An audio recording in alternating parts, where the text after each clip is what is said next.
episode 188 of the Down South Photo Show with me, Brendan Waits, here in Ocean Grove, Victoria, Australia, and the guy on your other screen or in your other ear if you're listening to the podcast. It's Cam Blake in Hobart, Tasmania, Australia. Hello, Cameron. Hello, Mr. I haven't seen you for a few days. Waits, how are you? It feels like yesterday because it kind of was, but we're back. We're back. You're back on the big island. I'm still on the little island, and we had a great time, didn't we? We did. We had a wonderful time. Cam and I just recently hosted the Down South Photo Show East Coast Tasmania workshop/tour, which was a 5-day, 4 nights in and out of Launceston, but included Bay of Fires. We didn't go to New Zealand. Bay of Fires and Freycinet were the 2 highlights, and everything in between. Cracking joint you live in there, Cam. Yeah, it's okay, and it certainly turned it on for us, didn't it? It was, everyone says, oh, go to Tassie, it's cold and weather's crappy. No, it's fine. Don't come to Tassie. We don't care, because it's not. It's we had good weather. If anything, we probably had some moments that the weather was too good. Where we went into the forest and things like that. But no, we had for coastal photography, which is 80% this workshop.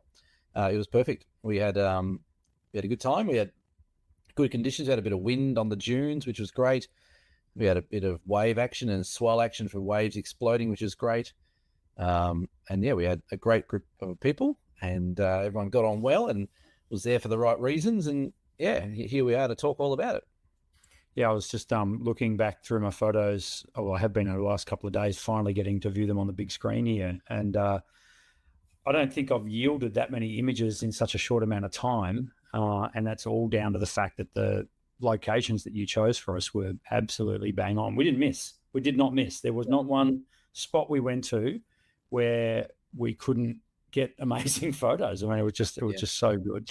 Highlights everywhere, and we're going to delve into that. This is going to be a very visual podcast, folks. So thanks for everyone who has liked, subscribed, and followed along. But if you're listening to us, jump over onto YouTube and have a look at this one, because we're going to not only show off some of the photos that Cam and I took, but we're probably more importantly going to show off some of the photos that our guests took with their permission, of course.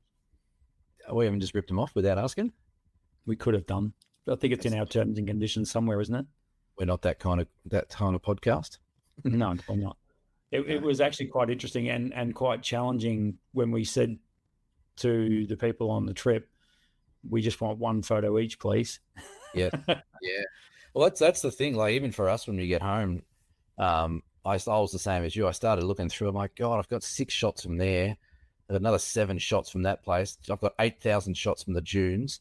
I've got heaps of shots from here. Like, you come home with, and I try and not shoot much. I try and sort of be a bit more, a bit more of a sharpshooter, where I'm not just throwing shots out there. I'm sort of trying to slow down, and I still come home with about 30 great shots from the trip. So it is hard when you say to people, oh, thanks you've taken 3,000 shots for the last week, but just pick one, just so we can highlight it on our show. And to their credit, they came through. I thought we were going to have a few miss out.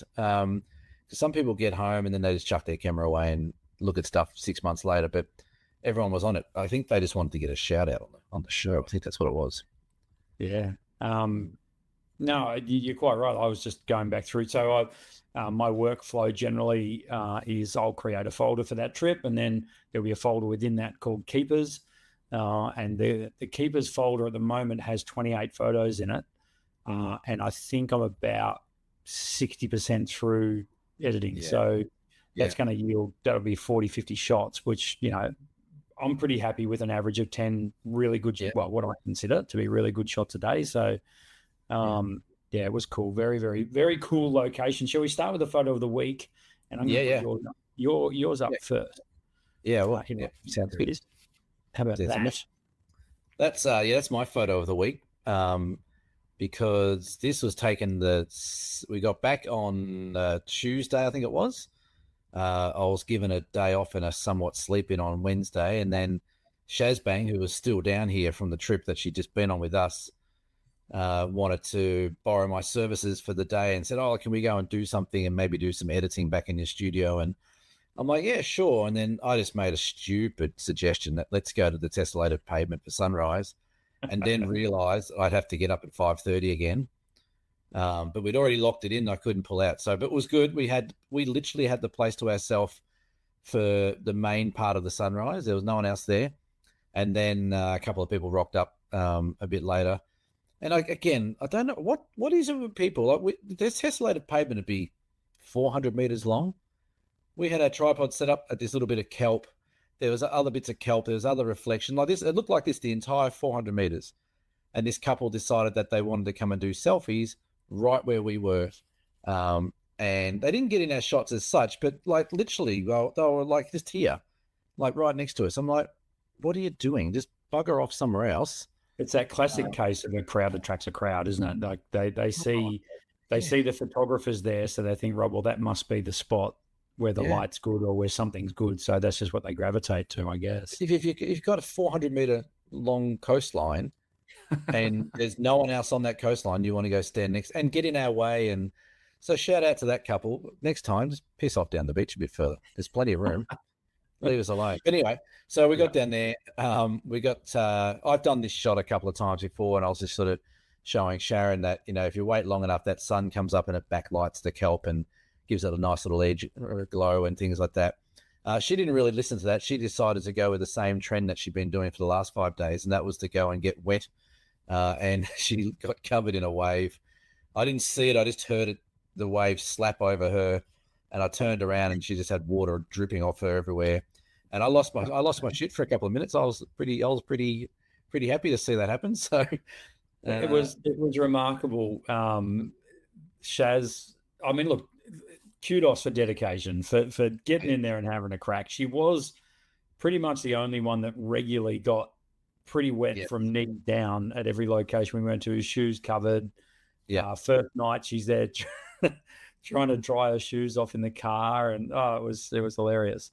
It was pretty funny, and I think she just got to the point where she didn't care anymore. She's just like, oh, I'm getting wet, I'm wet, I can. But that did put her in some different positions to take photos, which we'll probably see as the night goes on here. But we went down in the morning. We had a sunrise shoot down there. We went by another bakery on the way home, and I can tell you now that Shaz got another vanilla slice. I didn't this time. I kept the vanilla slice in the cabinet.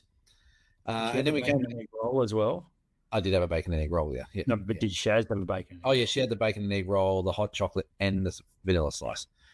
So then we came back here and we did a few hours of editing and played around with some of her shots that she got from the trip and the morning. But this is a nice little start. Tessellated pavement, definitely it's a sunrise place. And we got lucky with the tide. The tide was coming in, so this water sort of kept rushing over and filling some of the squares, which made some great reflections as well. Yeah, absolutely. That's a cracker, mate. Really cool. It is a cool spot, isn't it? Like there's a lot of different perspectives you can take there, and while you wander along there. And I do remember some very famous Tasmanian photographer got a beautiful aurora shot there once as well. Yeah, there was a guy who got an aurora shot down there that really, I think personally, sort of set the aurora tessellated pavement shot off. And I don't know what happened to him though. He went quiet. No idea. Can't remember. My photo of the week, and it basically picked itself, was this one.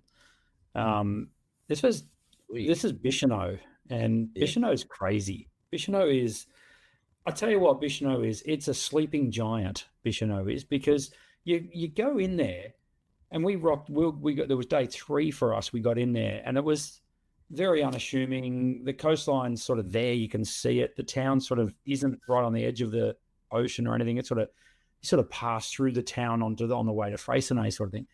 But then, of course, we went to the Blowhole, which is a very famous spot there at Bicheno. Yeah. And I'll be frank, Cam, I didn't sort of, I was like, what do we, blow? I've seen them all. You've seen water gushing out of rocks. Yeah. We were very, very lucky, I think, we had very good swell running when we got there the first night, which was sunset. And the next morning, 2 mornings later, we went back for sunrise, knowing that the sun would be exactly perpendicular to the coast, rising straight off behind the Blowhole, which is this shot here. And then it was just a matter of point the camera in the right direction. I used the big lens, I used the wide lens, I used my 85mm, I used every lens I've got. to get these shots. I just loved it. It was really cool just watching the way the water interacted with the sunrise and the very, very bright sun behind. I got a couple of other shots where it's just sort of golden sort of look. And then I thought, well, I'm going to be that tourist, and I'm going to get as close as I possibly can to the water, much to just to entertain Cam. Really, he was sitting behind me. Well, it was entertaining me. I was watching. Yep.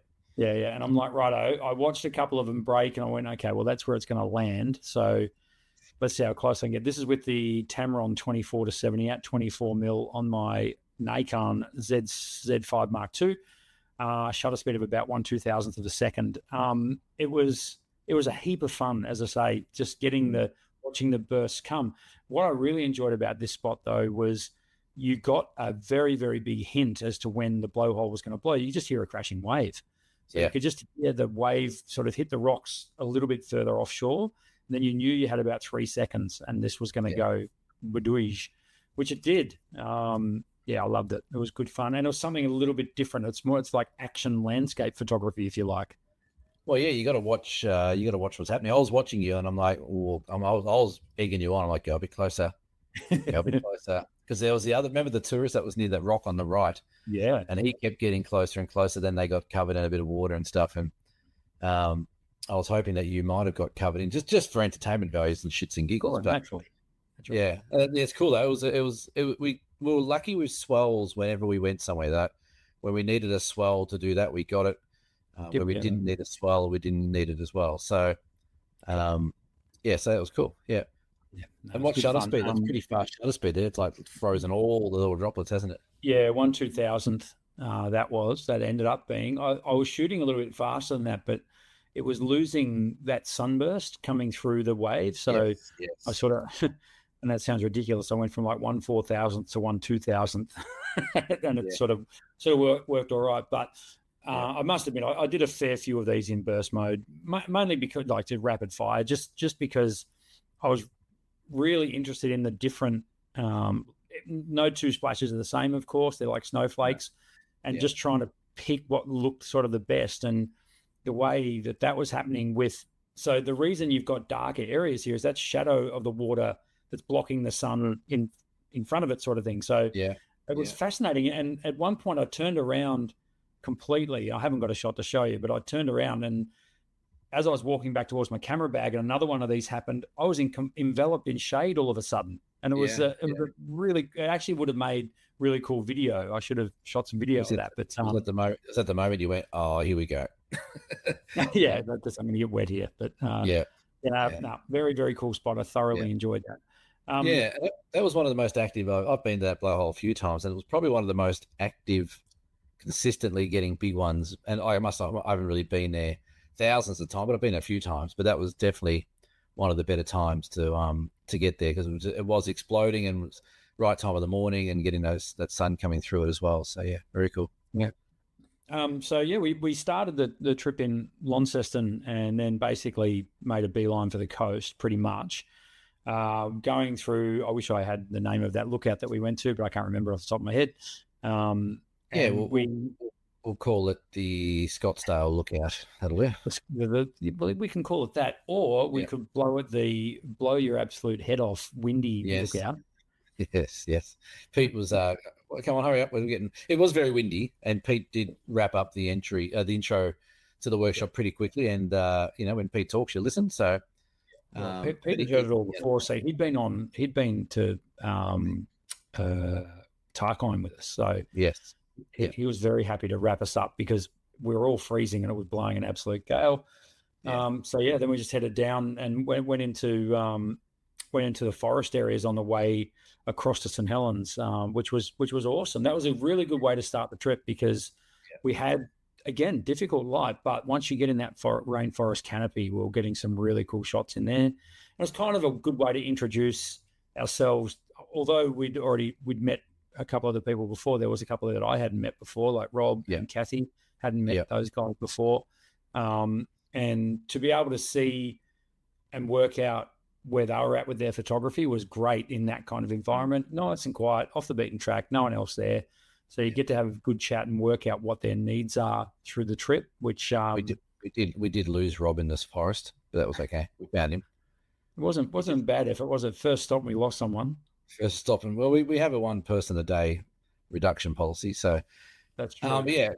That's the Wellborough Forest walk, and it is nice, and it was tricky. It was harsh, but like you said, there was definitely some nice spots where the sun was sort of breaking through and lighting up ferns and stuff. But yeah, I reckon that's one of the hardest things of the whole workshop is that first session, just to gauge where everyone's at. Like people, you can ask them, what level you're at. Oh, I'm just a beginner, but they're not. They're actually quite good, or the opposite. Oh, I've been shooting for years. I'm really good, but they're not. And so yeah, I always find that first session the trickiest one, just to get a gauge on where people are, and then you can sort of set the tone from there for the rest of the trip. Yeah, no, it was cool. So what we did was we asked the people on the trip to let us show a photo or two of theirs. So we thought we'd put a couple up on the screen and just have a bit of a walk and talk through the locations, because we got 4 out of 5 send us an image, which is totally fine. And the great thing is all 4 have sent them from a different location. So that's handy for us. Well, that's almost planned, isn't it? Almost. So let's start with this one here. This one comes to us from the wonderful Shazbang. Shazbang should be excited being first off the rank there. Yes, she also submitted first. So yeah, she was keen. Do you want me to explain where this one is? Yes, please. Right. So this is a place called Perrin Dunes, which is about 15 minutes out of St Helens in that far northeast coast of Tassie. Quite a large dune system. I think they run, like we only saw a couple hundred meters of it, but I think they go a fair few kilometers down the coast. But what was really good about this evening is that it had been really, really windy. So took a bit of a chance to go up there, hoping that the patterns and the wind and all that kind of stuff, moving the sands, one would have maybe covered up any footprints from previous people, but also created some interesting sand patterns and dunes. And we weren't disappointed. It was pretty cool up there. It was a bit of an orgy of images. Like everywhere you looked was photos to be taken, black and white color. And then as the sun dropped, we got a pretty nice little neat sunset to go with it, with the clouds and things like that. So, but yeah, these little formations here were quite interesting. There was a few of them around, and I think Shazbang has done quite well to get that shot. It's a good one. Yeah, definitely. I found this multiple times on this trip was we go to new locations, and I would say more than half of them I'd never been to before. So, and this is one of them. And it was a bit of a head scratcher. Like it'd be, first of all, getting onto the Perrin Dune, it's not that easy. Like you've got to slog your way up a sand dune for one. Yep. And then you get there and it's quite windy, and there was sand whipping around, and you're sort of protective of your gear a little bit, and you're not sure about the sand blowing in your camera bag. And so your mind takes, for me, it took a good 10, 15 minutes to switch onto the job at hand of capturing this. And as I say, that's what I found at a lot of the locations was we're sort of looking at what can I do here? And then, but once you started doing, well, it was like a Pandora's box. You just opened up endless opportunities for photos, which I thought was really, really cool. Shazbang has come a hell of a long way with her photography. I think she won't mind me saying that. I think she came with us for the first time on the Great Ocean Road 2 years ago. And even in that couple of years, I've seen her photography go on in leaps and bounds. Was never a bad photographer by any stretch of the imagination. I think she had a good eye for it, and compositions came pretty naturally to her. But her technical side would quite often let her down. But I think, with your tuition, she's been on extras with you as well, and a couple of pointers here and there. She's really taken to it. And I think the thing that works really well for Shaz is she continues to take photos. She's become quite prolific. She'll take her camera out to sunrise up in Gympie where she lives, and just go out and take photos, or a sunset, but continuously use her gear. And I think that's a massive pointer for those of you out there, is get in the habit of just constantly getting that camera out, knowing how to change settings. The technical side of things is really important. But I honestly think from this particular location, she could have thrown up 40 photos, and anyone would of this standard. So that was really cool. That was one thing I really enjoyed seeing happen, was the growth even in each location. Yep. Yeah. Well, I now call her the godmother of Gimpy because I think she's definitely come a long way. There's other reasons why she's called that, which we'll keep off air, but that's okay. But, but yeah, she has come leaps and bounds, and I think you're right. Like, she just shoots. That's what she does. She goes out, she takes her camera most places she goes. She said something the other day where that now she sort of feels a bit cursed because everywhere she looks now there's a photo. And then she's like, oh, that's a cool photo. That'd be a cool photo, or that might be a nice photo. And I think that's when you know you're getting to a really good high level of quality with your photography, is when you're seeing photos everywhere and you're seeing compositions everywhere and you're seeing light everywhere. And she's definitely doing that. And yeah, like we did a bit of editing the other day when she came back here, and there's not much that we need to do with her stuff now because she's getting it really nice and tight in the camera with the exposures and compositions. And yeah, so yeah, she's done well. It's great to see someone enjoying it as much as we do. Yeah, no, very cool. Well done, Shaz. That's a cool shot.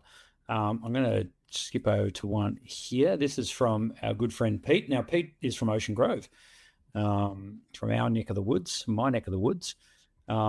Pete's a lovely guy. He brings a lot of laughter to the group and a lot of levity, and for some reason laughs at our jokes all the time, so he can come back whenever he wants, but I don't know what's going on there. But, I know there might be something going on there. I don't know.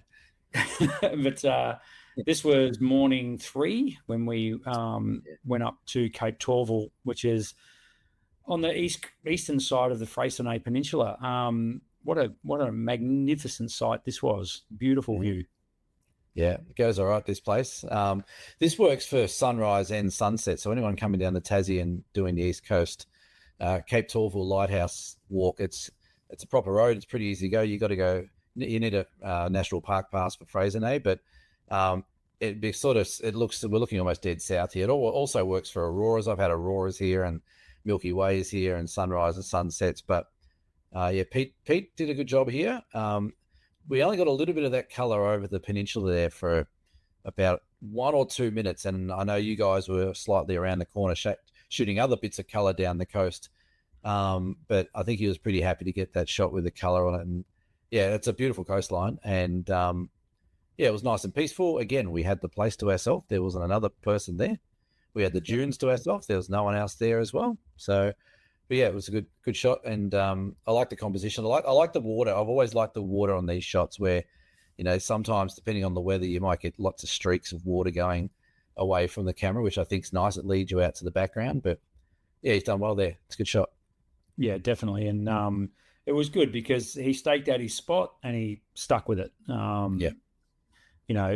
was definitely guilty of sort of looking for different compositions while the light was coming, and then missed out on this shot because I was, as you said, another 100 meters or so further around. I was happy with what I got there, don't get me wrong, but it was good to see Pete get his composition and then wait for the light to come, which actually came this time. So that was really cool. Just a cracking spot. I mean, this is a kind of spot, as you say, because you can shoot sunrise and sunset, you could almost stay up there all day and just, shoot the lights out of the joint, because there's these little peninsulas everywhere. There was back further to the north as well was a peninsula that just caught my eye, and I managed to put the big zoom on it and get a couple of shots up that way as well. So it was very cool. Yeah. One thing I will say about Cape Torval is the accessibility. Absolutely amazing. Like, two-wheel drive, no problem, boardwalk all the way, and it's not a hike. No, well, this has been designed for people with needs as well. So if you got a wheelchair or a mobility scooter or something like that, you can easily do the lap around the edge of this peninsula underneath the lighthouse as well. It's relatively new, I think, that whole walkway. I think it'd only be maybe 5 years old.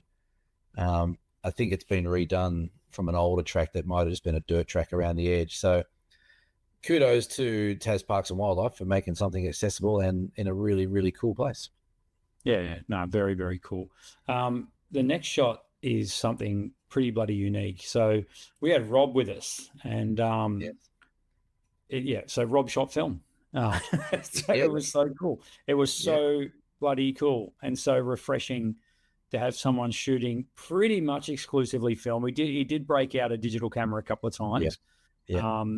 But I think he might have told you as well. Did he say 17 rolls of film he shot or something? Well, I actually didn't hear how many rolls he ended up doing, so he might have told you that one. But he was going through a good 2 or 3 rolls a day easily. So yeah, if he had 17 rolls, that wouldn't be a surprise at all. Yeah, I'm pretty sure he did say it was 17 rolls, which is pretty awesome. So he did really well. It was just so cool to watch the process because it took me back like to my film days, you know, where you've really got to think about it. You know, you've got no point of reference, no screen except your eyes when you're looking at the shot, particularly a shot like that, which is, you know, let's face it, we had bright light off to the right there, and he was still trying to maintain the details and the midtones and get it all right. Which he did. I mean, that exposure is pretty bloody good. I mean, and it's so cool because, you know, we know it's analog, but, you know, you can see our cars parked up in the top right of this image. No editing whatsoever. It's just, it is what it is. And I love it. So this is, so his camera's an X-Pan, isn't it? It is a Hasselblad X-Pan, 35mm X-Pan, and he was shooting. I think he was shooting mostly Kodak Portra 400, but I think he had another film as well. I think with him as well. But yeah, great, cool camera. Not cheap. It was in mint condition. He had a few lenses with it, so he did very well to not drop it in the water. I got a bit nervous a few times. I'm like, oh, don't take it down there. You're gonna get splashed with water. But he knows what he's doing. Robbie scans all his own stuff. Like we're literally like 5 days since the tour started, and he's already got the film developed and scanned some and played around with it. So, but it was refreshing, and it was just great because, like, I think people that shoot film are generally well versed in just being on their own as well. Like he asked us a few times, you know, what do you think of this composition? What do you think of that? But apart from that, he was almost invisible in the group because he was just off doing his thing and really immersing himself in his process. So he had the light meter out. He had a filter in front of the light meter to get the filter factors. He had his little zone system on his meter that he knew how much tolerance his film had. And so, it was great to watch. And I wish I could do more of that and even have that camera. That camera is pretty cool. But, but again, great shot, realistic, analog, awesome. Yeah, right at the end of the tour, we got everyone back to hotels and airports, and then Rob and I happened to be on the same flight, and we had a good few hours to kill. So we went to Cataract Gorge in Lonnie, and we walked right up into the sort of garden area, if you like, and there was the light was coming through these leaves. They weren't autumn leaves; they were still very, very green, and it caught both of our attention as we're walking through. We both sort of looked, and before I knew it, Rob's got his tripod out and his camera set up and ready to rock and roll. And when you say he asked us about some compositions, I reckon I looked through his viewfinder maybe 10 times over the whole trip. Right. I don't think once I said, you got to change that, or you've got to, maybe a couple of very slight tweaks, but he knows composition quite well and understands the balance of composition and how it works. But then to watch him go, as you're quite right, watch him go through that process with the light meter, and and then we had a bit of a game where I was looking at it, and I would say what aperture and shutter speed I thought it needed, and then to see how close I was with the light meter, that was actually a bit of fun. Yeah, that was. I enjoyed that. Sorry, I got you mid drink there. No, yeah, right. No. It was great to see, and I think it's a great lesson for people who shoot digital. There's nothing saying you can't slow down your process when shooting digital. Like he would have been taking a few minutes at least for each shot, setting it up, checking, metering, checking again, the whole lot. So, go for it. So he would have needed that sort of time. And there's nothing to say that if you're shooting digital, for some reason, I think people think digital has got to be fast. It doesn't. It can still be slow. If you only take 5 shots of one location instead of the normal 30, that's fine. As long as the 5 that you're getting, you've got them right and waited for the light and stuff like that. And that's where I tend to go now these days. I'm like, I can't be bothered looking through hundreds of photos of the same location.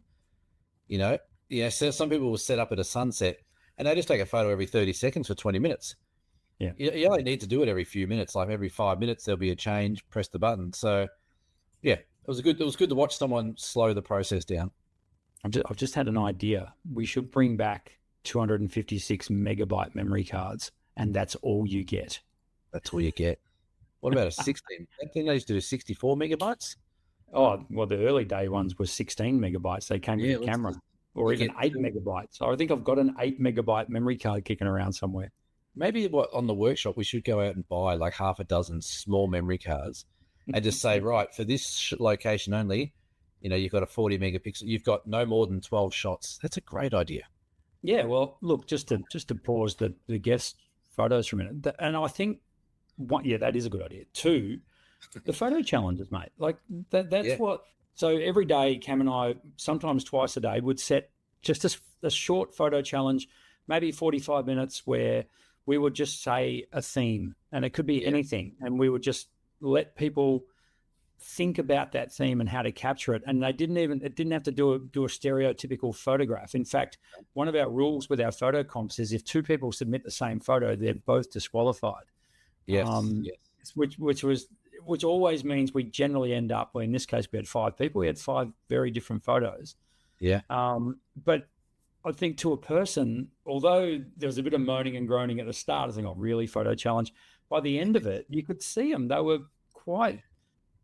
It opened their eyes to more than just what was right in front of them. You start thinking about different things. And as I say, even though our themes, like one night we did, the theme was orange.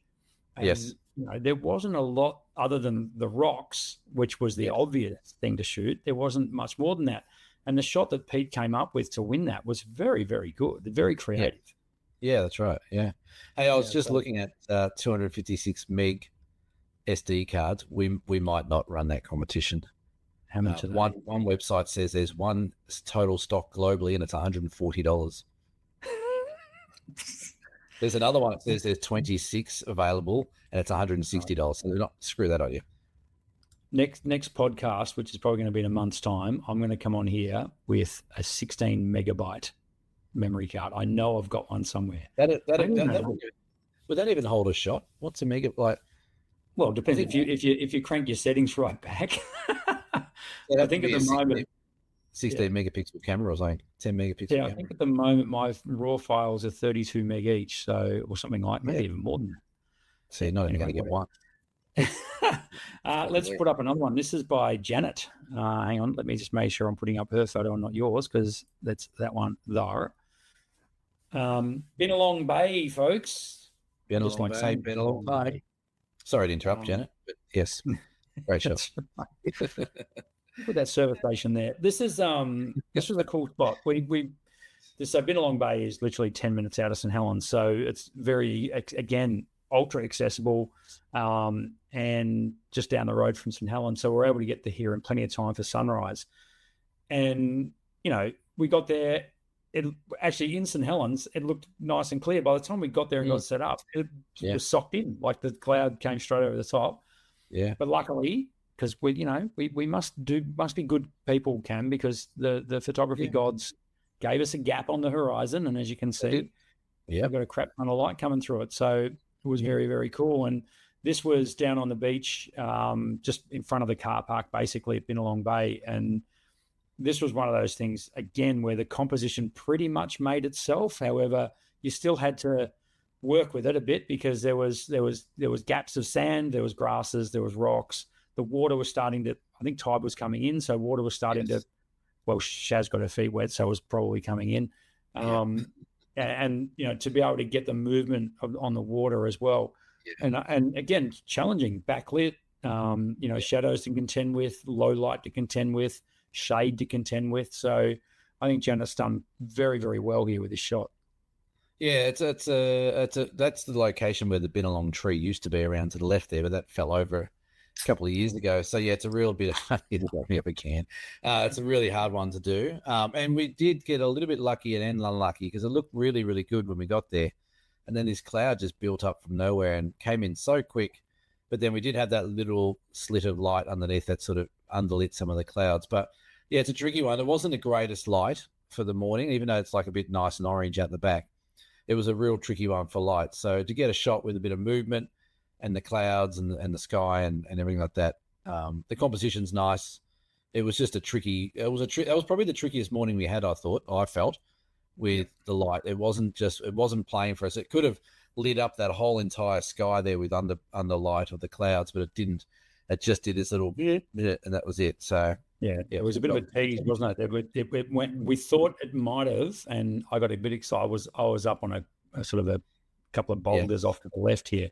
I was watching out to sea. I'm like, no, this could happen here. But this was about as good as it got, I think. Yeah. I think there was only a minute or two of okay light where it sort of lit up underneath on the horizon, and then it went right behind the cloud again. So it was good that everyone was set up ready for it. We were sort of talking about it on the beach. I'm like, just get ready for this. We might only get a couple of minutes, and that's all we got. So well done to Janet for being ready and pressing the button. But you did see was it a quoll? Yeah, we saw a spotted quoll. He walked down the beach to the right of us, and he came out and went, oh shit, there's people everywhere, and he darted back off. I think we startled him as much as he startled us. Yeah, but I wouldn't have thought actually there'd be spotted quolls along the beach there, but yeah, he was just ducking and weaving out of the rocks. So no one got a photo of him. No, he was a bit too quick for that. But we all saw him. He was a bit shy. Cool spot. So yeah, really, really enjoyed that. So there you go. That's a few photos from the people that came on the trip. And look, it was impossible. And in fact, it was probably a bit naughty of me to say just send us one. They easily could have sent us 5 or 6 each, but we haven't got a 5-hour podcast. So not yet. We just thought next year. We're just doing 2 next year, and they're both going to be 12 hours. Yeah, that's right. And without any further ado, let's roll straight into a couple of our shots from the trip. Yeah. You've already seen one of mine at the blowhole, so I'm just going to let's have a look. Let's have a look at one of your shots from the dunes. This one right here. Okay. Oh, Shazbang stole the bloody composition from me. What's going on there? Bloody hell. That's the same spot that Shazbang did hers from.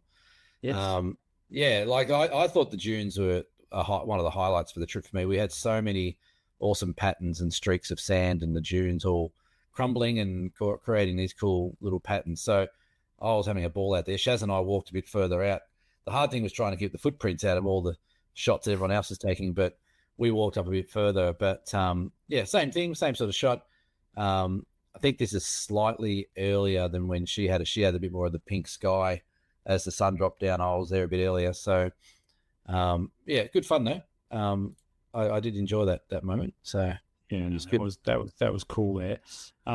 This is one of mine from Bennelong Bay. So basically, literally, that shot that we had up before, which I've now removed, so I can't put it back up. But I spent, I'm going to say, 80% of my time with the long lens over the 5 days. One thing I really enjoy is getting to the location, getting everyone set up, tripods going, everything's good, everyone's happy, and then we get to get our cameras out as well. Yep. A, because we get great shots. Well, we get to take photos in these great locations. And B, we also get to, if people ask, we get to walk them through the process that we went through to get these shots as well. Yeah. And all I could see right out on the horizon, as you saw in the shot previously, was that cloud, bursting through. And the color back there was so intense when you got the shutter speed right. It was really, really, really intense. So cranking the shutter speed up again to around the 1/2000th of a second, sort of cut through. You can still see it's blown out a bit top left there, but it was really golden light. And that doubled as being able to freeze the water over these rocks. So it was a handy sort of double up to get the color right in the background, but also be able to have a fast enough shutter speed to freeze the water coming over the rocks. But again, I was going to say, you mentioned at the time, I think you mentioned that watch for that light coming back behind the waves and creeping up there, which is which I remember you talking about that, saying that's why I saw you up on the rock and you had this big not Canon, but Sigma or Tamron on, and everyone else had wide angles on. There's you up on the thing shooting longer lenses just to be different. So yeah, it's good. Yeah, I think, I don't know, I'm addicted to that that Nikon 180 to 600. It's cool. I think it's actually changed a little bit of the way I go about things. I do get caught out though, because I mean, ideally I'd have two systems going, one wide and one zoom, but caught out in terms of when the sunrise or sunset happens, I'm straight back out to 180 mil. I mean, for God's sake, it's not even close to wide enough. So, I found myself sort of trapped a couple of times and having to quickly zip a lens off and put another one on. We'll talk a bit more about lens choice as we go, but This particular spot, though, was so good for that, for putting the big lens on, probably because the sunrise didn't happen so much. Like it just, as I say, it was just that light on the horizon. That was it. Yeah. And then, just putting the big zoom on and picking the eyes out of it, as I said a lot, like zooming right in on compositions like this, that sort of kind of work. They got a bit of glow about them and a bit of vibe, just at least coming away with something from a location which offered a lot but didn't quite deliver. So that's where it just gives you that little bit more versatility. Yeah, so that's it. We're not going back there next year. Bugger that. It doesn't deliver. No, been a long bay. It's for tourists. It is. Let's have a look at this one. Oh yeah, it's just something a bit different. Like we spent, like I said, about 80% on the coast. This is going into Ralph Falls, which is a lovely little forest walk. I just thought, we haven't taken many shots of forests, and the light was, had a little bit of overcast light there, which is nice for a forest. And I really like those little ferns. You find them quite a lot around the sort of northern edges of Tassie. And I think you've got some big myrtle trees that grow up there in the northeast. So yeah, just a couple of old giants sitting there doing their thing as we walked past. But I enjoy it. There is some, Tassie's known a lot for forest, and not many people realize that the northeast corner has some quite incredible forests that you can explore if you're willing to sort of get off the beaten track a bit. This is just one of the 60 great walks of Tassie, not the 60th. But we went on a few of them, actually. We went on about 6 of them in that walk, but they're great little short walks through forests to waterfalls or around that Cape Torville or whatever it might be. But yeah, it was good. It was just nice to see some greenery as opposed to all the orange lichen rocks as well. Yeah, we got kind of, I think, a bit luckier in here because the cloud had come across, so it made much more even light, and it wasn't sort of destroying these landscapes with little hot spots all the way through it. But you're quite right. It was cool to chill out a bit into this area, and the walk down to Ralph Falls, which is only 20 minutes, if that. Yeah, it's not far. No, it's not. It did feel very dry, though. Would I be right in saying the whole area was quite dry? Yeah, it is. And I think it generally gets big downpours. It doesn't get the same sort of West Coast where they get regular showers coming through on that West Coast. I think, the East Coast lows, and you get some of that sort of leftover weather from Victoria that sort of trims across the top of Tassie. It's where they get most of their weather from. But yeah, it was nice to get a little bit of cloud cover and a bit of greenery. I originally shot this in black and white. I shot it in black and white mode because that's what I was going for. But I put it in color. I thought, actually, the colors, green's nice, black and white worked, but green was good as well. So yeah, it's a good little walk. Yeah. It's not typical of your Tassie greens, this one. This is more the yellowy greens. I think Tassie's more famous for that deeper greens that we all know, like through the Tarkine and Cradle Mountain and these sort of areas. But this has got a bit of a yellower green about it, which I really like. It's a lot more subtle, particularly the way those ferns carpeted the joint. Like, that was pretty cool. Yeah, I like them. That's what they're like, that in the Tarkine. They liked it up here. I didn't have a polarizer on here as well. I think that might have played around with all the reflections off the ferns, which make it a little bit brighter. But I did also have the camera set to a slightly higher white balance as well. So that's why it looks a little bit yellower. But it is a different type of forest. It is they're still rainforest, but they're more of a drier rainforest, if that makes sense. They do have a bit more yellows and oranges in there, and that could be because they're closer to the coast as opposed to in the mountains. It's probably got something to do with their canopy being so much more open in these forests. Yeah, possibly. I'm not a botanist. Nice one. And to that end as well, this sort of stuff. So this was down right by St. Columba Falls, which offered up probably the most challenging light we had for the whole trip, because it was just blue sky. Yeah, it was. Blue sky, 25 degrees in northeast Tassie in early April, which is pretty cool. Late March, I should say. And then it was kind of like, okay, this is what we've got. We're down here now. We did the walk down to St. Columba Falls, which is, it's a bit of a way to get down. So right, let's try and make the most of it. So this is one thing I absolutely adore doing, is just finding the tiniest little shaft of light that's hitting. This is a pretty small fern, a pretty newish fern by the looks of it, pretty fresh. And the way the greens just interact, like, it's so cool. And if you get the metering right, right off where the light touches it.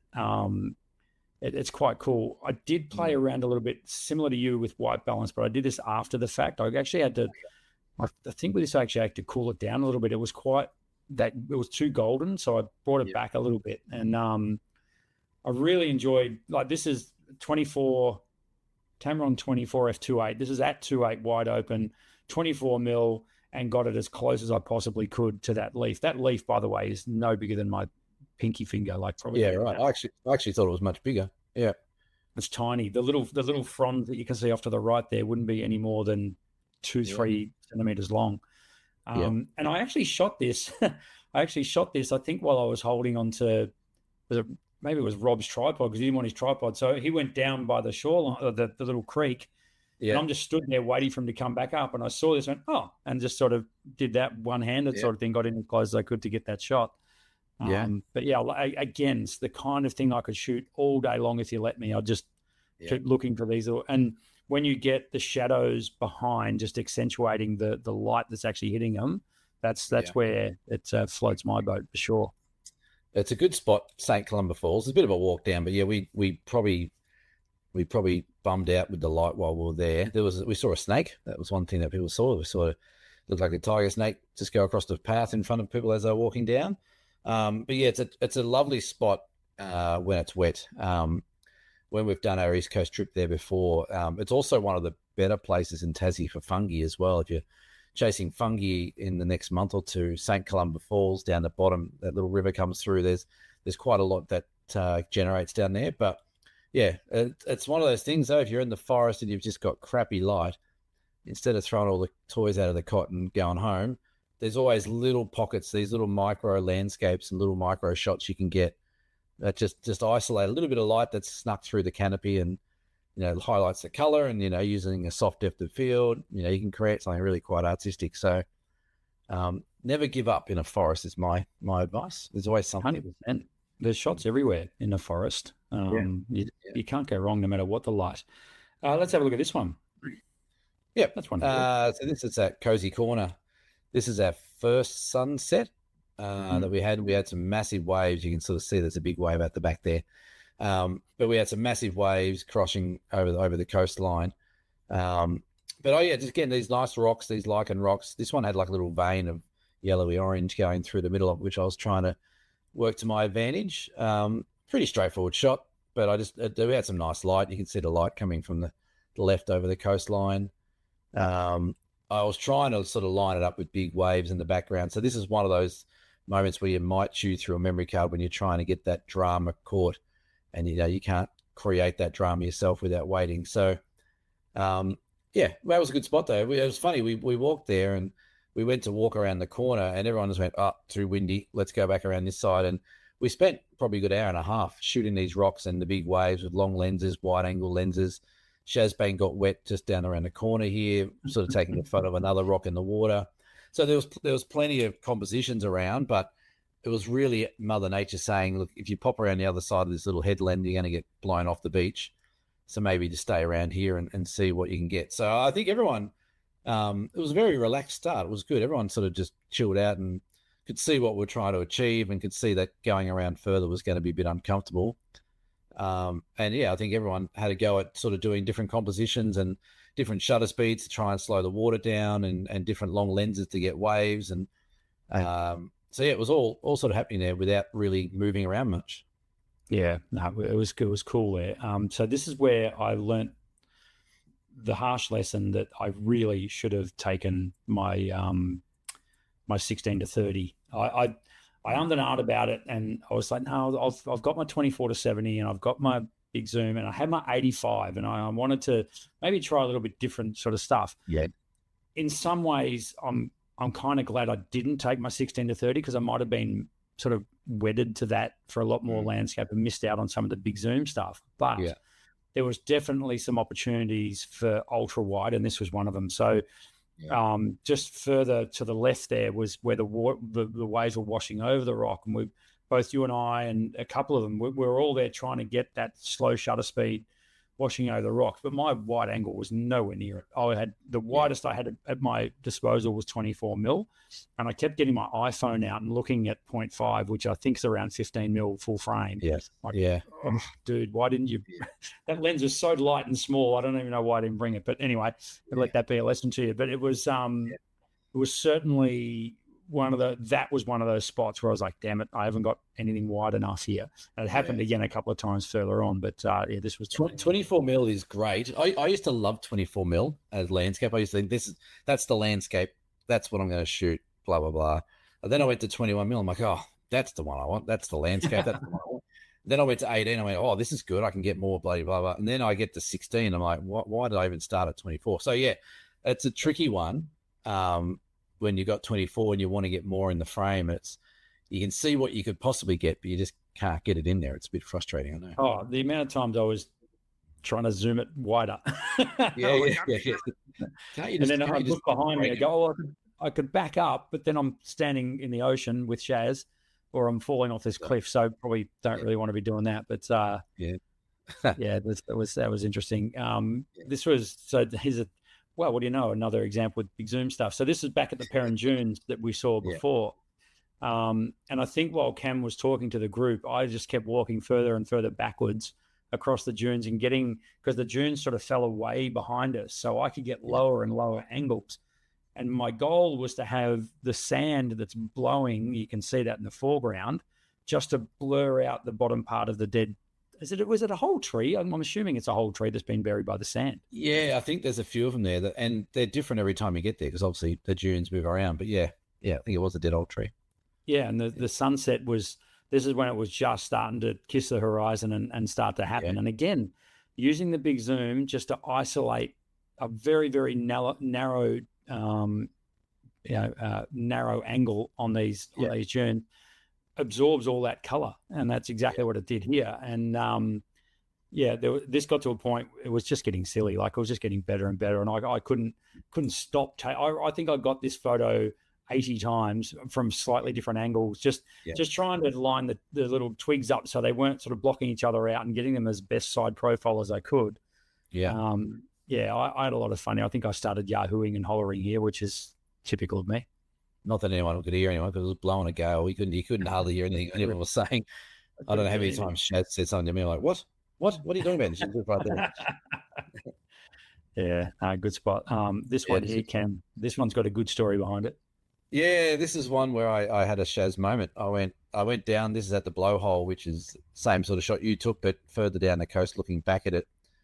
And the tide was on its way in a bit, and I could see the shot I wanted. There's a couple of shots before this where it was just that top half of the frame getting water, and the rocks were clear on the bottom. And I'd set my tripod up, and I'm like, a bit more water would be great. And then I could just see this wave coming, and I just had a moment where I could run off with my tail between my legs and not get wet. I reckon this shot may be worth it. So I just hung on. I stood there. It was only ankle deep. I just stood there, hung onto the tripod, pressed the button a few times as the wave came through. And I was really happy with the water movement. It's got it almost looks like fairy floss just sort of flowing through there. And I didn't even realize until I got back to the bigger screen that the blowhole had actually spurted as well in the background. So that was just pure ass. That wasn't planned, but it was one of those moments, and I walked back. I remember walking back. I'm like, do I tell anyone? Because you couldn't really tell that I'd done it. There was a couple of tourists that were down near me where they, as it happened. But I walked back, and of course I had to tell Shazbang, because everyone's in the Shazbang club now getting wet feet.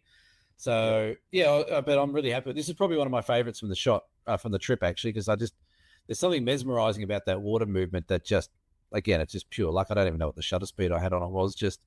I was more worried about losing my camera, but it just has a lovely flow to it, and the color in the background, just as the sun was coming up, sort of all worked nicely.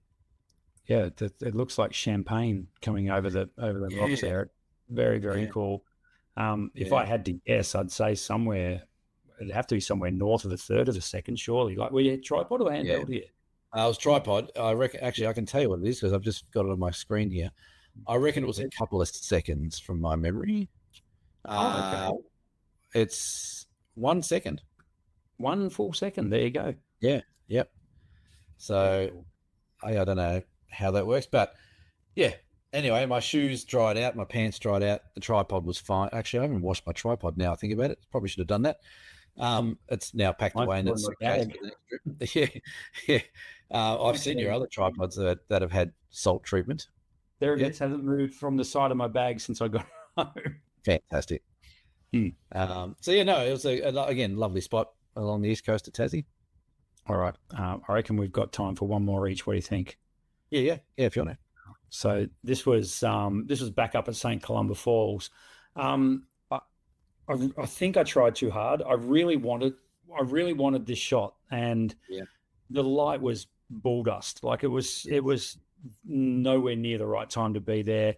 So I had to sort of get creative with what I had. And I had got my variable ND filter and a polarizer.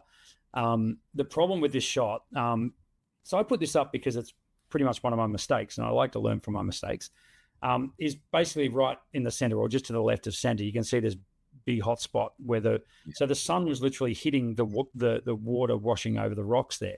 And you can see to the left of that, there's another hot spot there. And then in the foreground, there's hot spots. And I loved the comp though. I really wanted it because I loved the tree ferns right at the back, top left as well. Yes. Yeah. It's a good comp. I know it is, but I want to go back and do it again when the light's right because it just blew it to bits. And then we were talking about this in our group this afternoon, trying to save it in the edit. And sometimes you got to know when to walk away. And this is one of those cases. It's fine. Like I'm not saying it's a bad shot. It's okay, but it's nowhere near what I had in mind. Yeah. And it just led to colors being weird, yellows starting to come in that shouldn't be there when it should be greens. And I think this is because I used that combo polarizer ND filter all in one setup that I've got, when in reality it probably only really needed the polarizer, but it was way too bright. So not a lot I could have done about it. So interesting, but didn't quite cut it, that one. Well, the good thing is, if you didn't get it this year, when we go back for the same trip next year, I'll give it up for the segue. Hey, that's all time. That is all time. Unprompted, unsolicited. So we are going again to do this trip next year. If anyone's enjoying the photos and locations that we're showing, it will be a slightly bit later next year, which I think will only help our cause with forests and coastlines. April 27th, we're leaving next year to the 1st of May. So if you're keen to come along, it's on the dsp.com.au website. I've just noticed on that website that I've put the 27th twice, so I'm just going to fix that as well. But you can come along with us, limited to 6 people, because I like 6 people down here. Brendan likes more, I like less.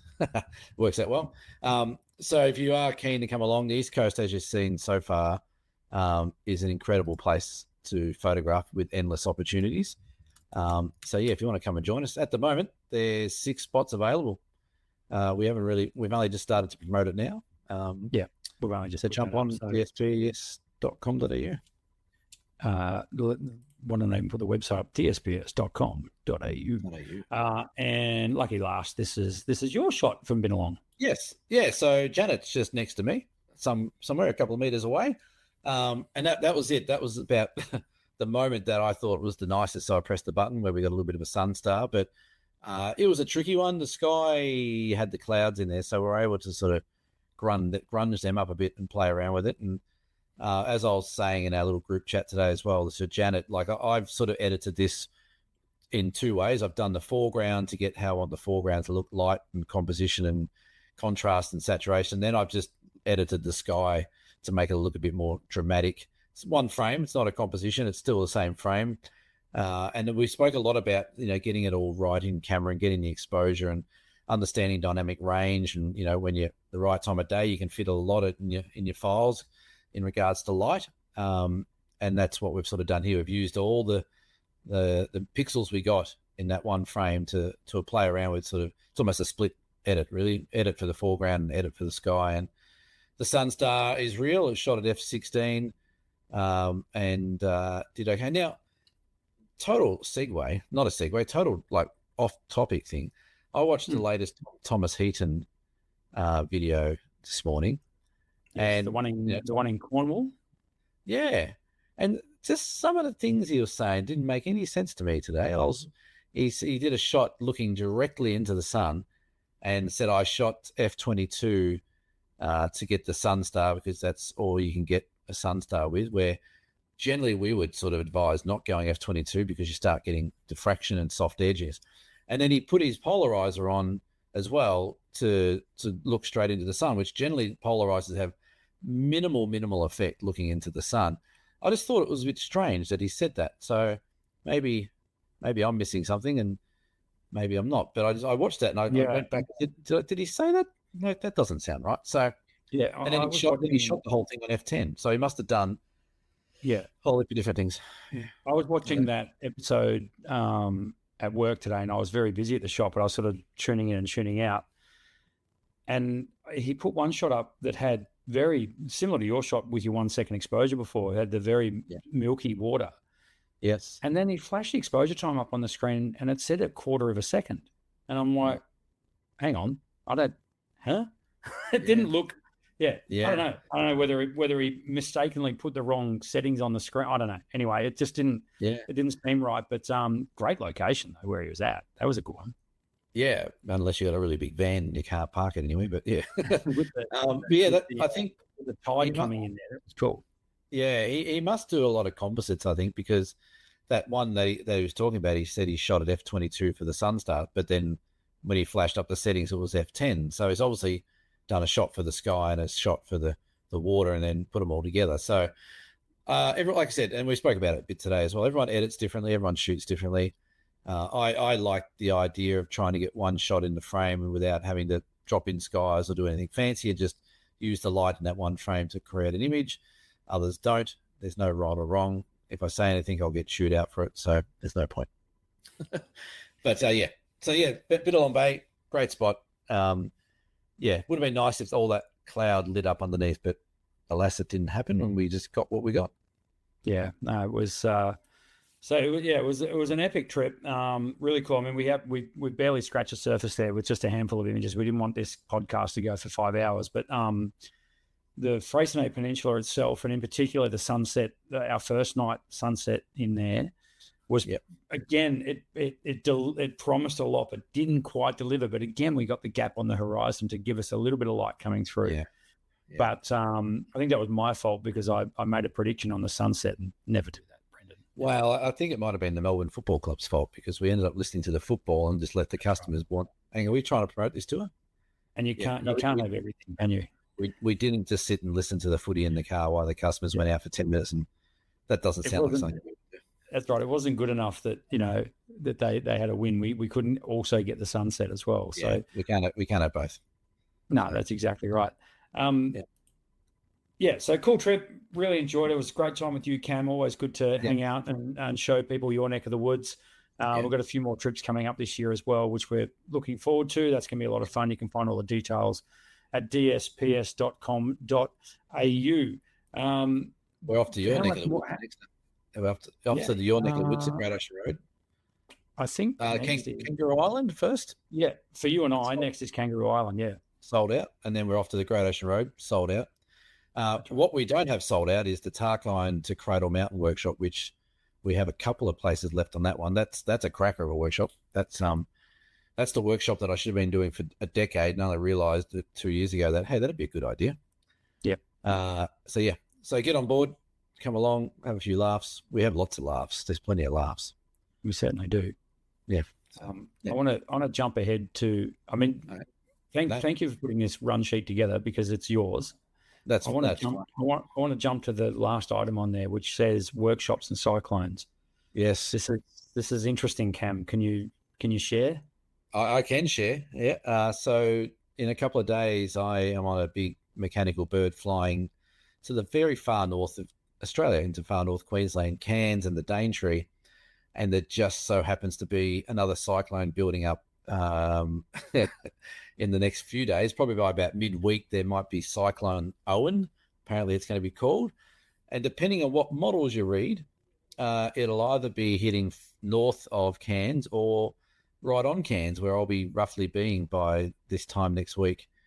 The weather forecast I sent you a couple of days ago has changed a little bit. It had it had wind speeds of 80 kilometers an hour with gusts of 224 kilometers an hour. It's settled down a lot since then. So watch this space. I don't know. I'm crazy. I've always I've always wanted to sit through a cyclone. I don't know why. I know, just the thought of Mother Nature throwing its worst at you. Obviously, It's very dangerous, and we've had a big chat. Cheryl and I have had a big chat a couple of days ago about this and what we're doing, because if it does strike the coastline when it's predicted, it'll be like our last day when we're sort of about to leave anyway. We're not going to cancel a trip for May because we really don't know what's going to happen. But of course, we will follow the instructions of emergency services. Although it was quite funny, Cheryl being the health and safety nut she is, she'd looked up the Port Douglas Cyclone Centre and what happened. And I went, I'll have a quick look. And I quickly looked at it and I said, it says it's only open for storm surges. She goes, what do you mean? I said, well, if a storm surge comes through, that's what that building's used for. But it does say there will not be evacuation messages given for wind, only for storm surges. And the look on her face was like, so what do we do if there's if there's a cyclone comes through? I'm like, well, we bunker down where we are or whatever. So yeah, I don't think it's going to eventuate. I think we might get a bit of wind and stuff like that. But I had a quick look then, and it looks like it's definitely backed off a lot. So I think you'll be fine. Yeah, I think it'll be okay. But for a couple of days there, it was looking like it was meant to smash bang into cans, and would have been. I like I said, the show. I'd be excited. I'd be like a kid in a candy store, just living through one of those. But then there's also the safety side of things where we've got guests and things like that. So we might have had to cut the workshop a day or two short and get out of there. But we'll see. So, I don't know. Who knows what's going to happen? We'll see. You know how I'm constantly banging on, Cam, about, people getting outside their comfort zone with their photography and maybe trying something they've always wanted to try, but they've never really done it. Well, yesterday I had the opportunity, a rare day where I didn't have to work because it was Good Friday yesterday, but there happened to be a local football game on. So I decided to wander over to Shell Road Reserve over here, which I've since been corrected as to its actual name on Facebook, thanks to that gentleman who, rather than just enjoy the free photos, decided to take a pot shot at me. But that's fine. That's social media. That's what happens. Oh, really? What happened? It doesn't matter. And I decided to channel my inner Michael Wilson and use his tips that I got when I interviewed him last year. And the AFL season is back in full swing. And I went over and had a crack. So I just threw up a couple of shots. It was a lot of fun. It was broad daylight, which was really cool. Yeah. And so what I decided to do initially was shoot at like 3200 ISO, at, just a really freezy action, which was giving me a 1/5000th of a second shutter speed, which is just... I don't think footballers move that fast. There's no real need for that. So what I ended up doing was shooting just a wide open aperture, auto ISO, and then selecting what shutter speed I thought would work. And I ended up settling on 1/2000th of a second. Yeah. And ISO was jumping around from 400 to around 640, which is very, very usable, as you can see. It was a lot of fun. This is the Ocean Grove Grubbers, as they're known as. They're the guys in red against the Anglesea Kangaroos. They're the guys in the Kangaroos colours, the North Melbourne colours. So it was really cool fun. That gentleman there on the right is Gary Rowan, who used to play in the AFL. Yes. So he's playing for Ocean Grove this year. So it drew quite a crowd because it was his first game for Ocean Grove. Right. But yeah, it was really cool to get over there and get a few shots. I was literally there for one quarter, and it taught me a lot in 30 minutes. Things like this, where if someone kicks a goal, the action is far from over. Yeah. You want to get the celebrations. These are the kind of photos that you see, when you see on the AFL, that always makes the back page. It's not someone taking a big mark. It's the actual celebration of a goal or two teammates hugging or something like that. So really enjoyed it, scratched an itch, and plan on doing more. So when you off to the MCG to get a game pass? Watch this space. I expect to see you on the sidelines very soon. No, it was cool. I really enjoyed it. I've said to you for years that inside me as a sports photographer screaming to get out. So to finally put into practice was great. And the feedback I've had. So I just literally put, half a dozen photos up on the Grubbers social media page, which is Ocean Grove Football Team. Lots of really nice comments. Got chewed out for it. From one lovely person, thank you for that. And also asked many times, have you got a picture of number 37? Have you got a picture of number 42? Have you got a number? It's like, okay, wait. Pump your brakes here. And I might give it another go in the next couple of weeks. So question, without notice, why only one quarter? Why did you go home after one quarter? Well, I wasn't planning on it. It was a real spur of the moment thing. And the weather was like really good. It was just perfect. And I'm literally 3 minutes I can be there. So I went over and I sort of stood beside the goals. They've got these big nets. So it was good. I was just on the edge of those. I wasn't blocking anyone's view or anything like that. Yeah. And started shooting away. And within one quarter, I had like 1,200 frames. Yeah. And I don't think I was ever going to stay longer than that, but it was good because it taught me like, okay, if you shoot a whole match, you're probably going to end up with something like 5,000 images. I started shooting at 30 frames per second. What a tool at this. Like I halved that and got it down to 15, and that probably too quick as well. I probably could have shot at 7 frames a second would be enough. But I also learned that, again, having a wide lens, you'll see it quite often, the AFL photographers will shoot one or both. Yeah. Correct. So they'll grab when the action's right on the boundary in front of them, they'll swap. And that happened a couple of times. I've actually got a couple of pretty cool photos of two guys yelling at each other, which I didn't put up for some reason. I haven't got around to editing those. But that kind of stuff was cool. But also the main reason I left was because I didn't have a monopod, and boy, was my arm tired. That will come in handy. Yeah. What's one thing that all country footy grounds have got, Cam? A cheer squad. No, a bar. They do have a bar. But what I mean, a bar being around the whole ground. Those tube fences. Yeah, the metal fences. Yeah. Yeah. So I'm going to get a monopod. I'm going to modify it. I'm going to make a clamp for that because it's the perfect height. It's like right there, and you can just put a little monopod on it with a ball head, and you'd be away. You don't have to take all the weight. So, I remember as a young fella, I used to go and take photos of the Montmorency Football Club on film. I used to go and take rolls of film or something like that, and that was the day. Yeah, certainly wasn't doing 30 frames a second because that would have lasted me the first center bounce, and I'll be over. But I remember doing that. It was good fun. So, I think every guy has an inner sports photographer in him. Yeah, I think so. I mean, it's a good sort of crossover from what we do. I mean, you love it as well. You love sport. And I would love to shoot golf. I think that would be fantastic. I actually think golf is probably the easiest sport in the world to shoot, and there's going to be professional golf photographers out there yelling at me. But I mean, come on, it's not hard. They're hitting a ball that's not moving for a start. So you can, you got no excuse. You could set up some really cool shots with that sort of stuff. And you're not taking photos of ball in flight. That's the cameraman's job.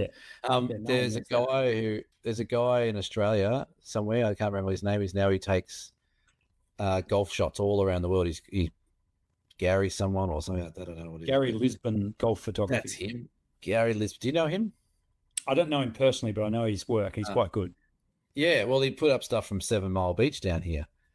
And I asked a question. I haven't got an answer to it, but I'm like, oh, great shots, but how did you get a drone up being within a couple of kilometers of an international airport? And I didn't hear back. So I don't know. Like, I don't know if you've got an REPL license, you're still not allowed to fly. You'd have to get permission from CASA or. So that's I didn't probably get got flight clearance. You'd have to, being that close. Well, I would think so. Yeah. Yeah. I think so. But his shots were great. Lovely shots. But we should interview him. Should get him on the show. All right. You reach out, have a chat to him, and I can ask him that drone question directly. Given that we're an hour and 15 minutes in, any of your run sheet that you would like to address now, or shall we hold those over for next week? We can hold them over to another one. That's fine. Maybe we should do the beer shout outs and. Yeah, you've actually got some topics there that are worth half a podcast. So yeah. Well, we spoke about shooting film, so I thought we could have a chat about Rob and his, but we can maybe do another episode. That's fine. Let's do beer donations, and then we can have that maybe a couple of those topics next week. Give it up for Shazbang, who donated us a slab of beer. Thank you so much, Shaz. It's very nice. Thanks, Shazbang. Very, very very, very kind. And she also donated a packet of M&M peanut M&Ms for me before she left the other day as well. Well, I expect my share of those at some point. Bring Well, you can probably fish them out of the Werribee shit farms if you want, because that's probably what they do. How do they get the Werribee here in Hobart? We send all that shit up there. It was quite funny because Jamie came around to finish the rest of this studio thing that we're doing, and he said, "I'll be round at 1 o'clock, mate." And I said, "That's cool. I got to run Shazbang back into town." And he goes, "I'll be round at 1:30." So I got caught up. So I'm like, "That's fine. Just let me know when you're on your way."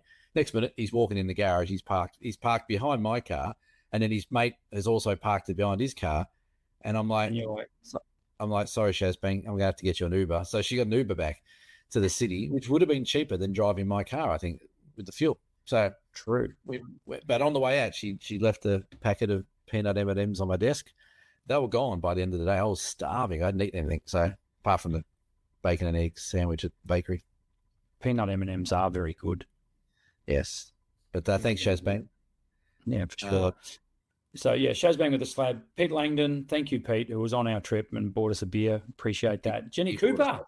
Well, Jenny, I'm going to see Jenny a couple of days. She's coming to the Daintree. Fantastic. And all she's been asking is it hot up there? No. You'll be right. You'll be right, Jen. It's Cairns, Jen. Come on. Yeah. It won't be hot. It's going to be hot. I think Jenny's coming up now and you're coming, so better. I think Jenny's coming to Kangaroo Island as well, yeah? Yeah. She's tell you who hasn't bought us a beer, Mel. Mel hasn't bought a beer. And he sent me a bloody Hawthorn coffee mug in pieces, which I thought was a bit rude. Well, we can forgive him. Oh, I got a Melbourne one somewhere. I might be inside, but yeah, I should have shown you that. But I got a Melbourne mug and a stubby holder as well. Is it spelled M-A-L? Is it spelled M-A-L-B-O-U-R-N-E? Melbourne. It's actually from his wife, so he can't take it. It's much nicer than his. Hey. She's a lovely lady. That's true. Yeah. That is true. Any shout outs from apart from the guy on the Facebook that told you off for spelling the ground wrong? No, he had every right to, but it's a long story. I got it wrong. Cam. Yeah, no, but you're allowed to. Did you tell him to get stuffed? Tell him to get stuffed. I don't do that. I admit when I'm wrong. No one listens this far today. No. No, other than the fantastic five, Kathy, Pete, Shaz, Janet, and Rob, who came with us on the East Coast trip. Thank you so much. You guys were fantastic. You're a great group. You took well to our banter, very, very well to our banter, and egged us on accordingly. So thank you so much.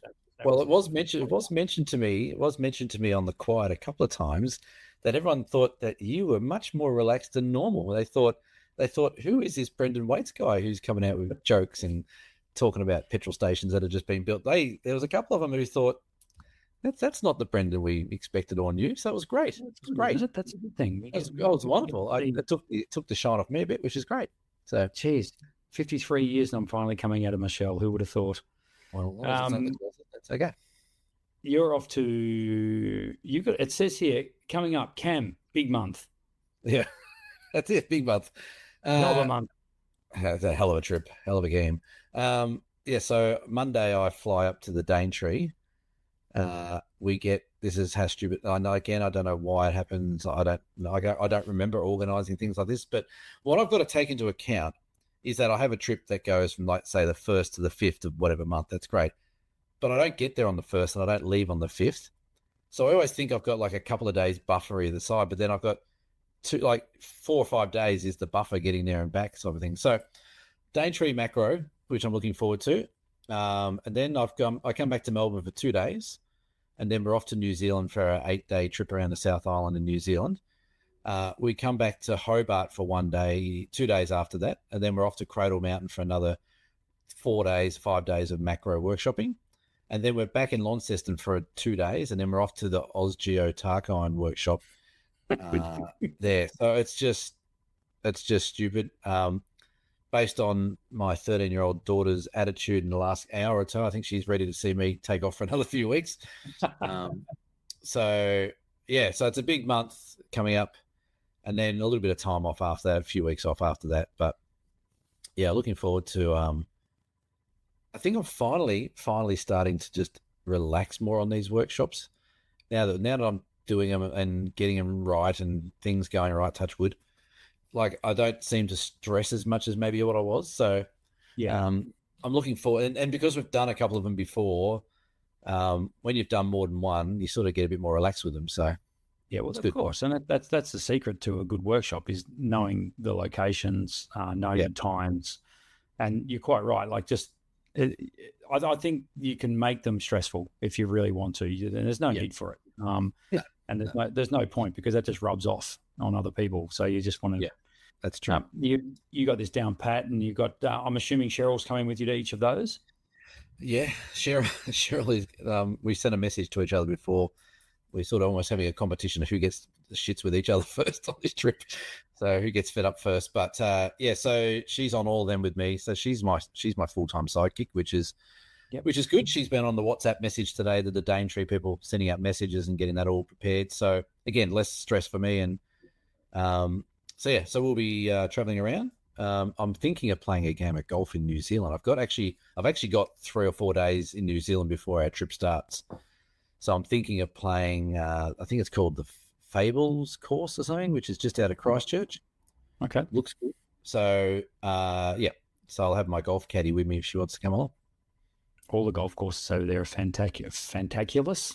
It's late on a Saturday. What I will say is happy Easter to those of you who celebrate. And this is probably going to come out on Easter Sunday, if not Easter Monday. So hope you all enjoyed a safe Easter break and didn't have to fork out too much for fuel when you wanted to go anywhere for Easter. Is this like us coming out of a cave? That's what she hands for. Yeah? I'm off to Adelaide next week, so Adelaide. I'm gonna head over and watch me some football. So yeah, quite looking forward to that. Meeting numerous friends over there this year. It seems every year I go to gather around, more and more friends come across. Numerous. Meeting a very good friend of mine from my Sunshine Coast days is making the trek across. Your mate Mullikas? No, my mate T-Bone. He's going to be over there. T-Bone. So, is he a porn star? Not his real name. Probably wouldn't appreciate being shouted out on the podcast. Right.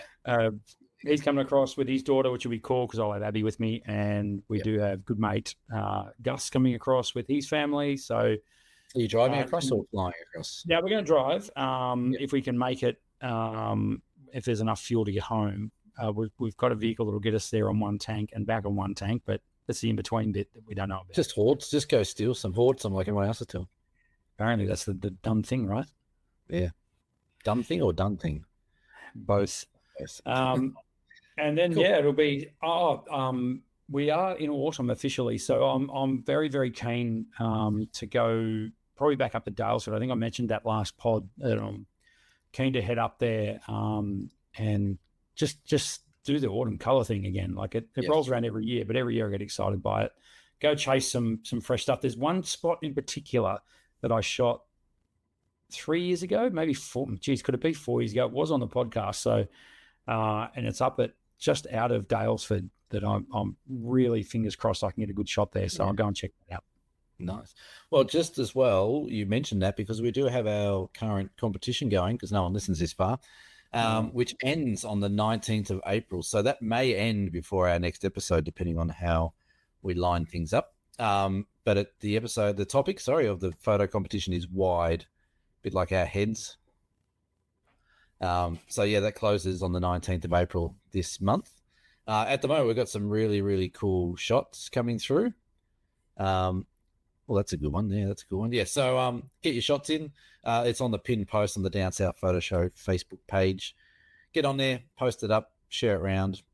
Bob's your brother's uncle, and you could win a $150 voucher from Ocean Grove Camera and Photo. Imagine that. What would you do with that? You get a nice canvas print, or you could get you could get a entry level workshop with me. That'd be good. You could get 3 liters of fuel. That's right. So, yeah. Anyway, Goodness me. All right, cool. Yeah. Excellent. I think that's all we've got time for tonight on the podcast. This has been episode 188 of the Down South Photo Show. We'll see you, Cam. Let's try and do one from New Zealand. Why not? We'll see you for episode 189 in the very near future. Thanks for tuning in. Does that mean 8 o'clock? Does that mean 8 o'clock? I'm supposed to stay up to 11 o'clock or 10 o'clock? Sure. Yeah. Yeah. Okay. Sure. All right. No problem. Happy end of daylight savings, everyone, too, for those of you who celebrate. When's that? This weekend? Tonight? Our time. Yes. All right. Okay, cool. Because I got to catch a plane first thing Monday. I don't want that happening over Sunday, Monday. No, that's all right. Your phone will do it for you. It's fine. Yeah, but does it? See, I don't trust it. Yeah. If that was me and I had to do it, I'd still set my alarm at like stupid different hours apart just to make sure. And I'd get up and I'd get online and double check what the time was. That's how much I don't trust stuff. Anyway, enough of me. Say goodbye, Cameron. Goodbye, Cameron. See you all from. Bye, everyone. Cheers. Bye. Cheers. Bye.